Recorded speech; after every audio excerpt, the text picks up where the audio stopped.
Nekaj oddaj nazaj smo lepo obdelali vse nizkocenovne limuzine, ki so letos kot gobe po dežju pripeljale na slovenske ceste.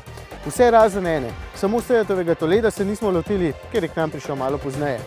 In ta ni več Seatov zastavonoša, najboljši model, če hočete, ampak je postal nizkocenovnik in tako lovi drugačne kupce.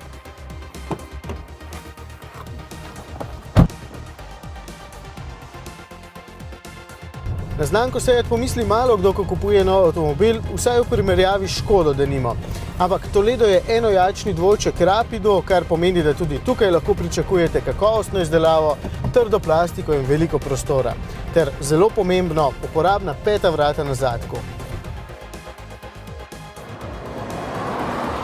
Katerega vzeti je zato dejansko enostavno vprašanje. Tistega, ki vam je bolj všeč. Meni osebno je zunaj bolj simpatičen Toledo, znotraj pa sta praktično identična. No, enako je tudi podvozje, enaki so motorji. V tem denimo se vrti 1,2 litrski motor TSI, ki smo ga preizkusili že v Rapidu in je dovolj zmogljiv in varčen, le v kakšen dolg klanec se mora polno naložen malo bolj potruditi. Sicer pa je tole odličen motorček in menjalnik ima 6 prestav.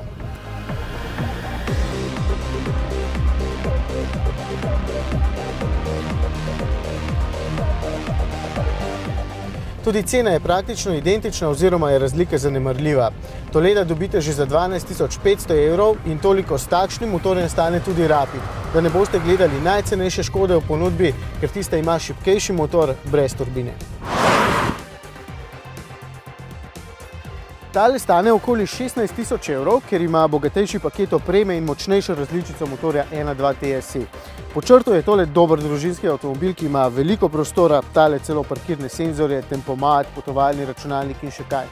Tako da, dobrodošel nazaj Toledo, ampak pripeljal nisi nič novega.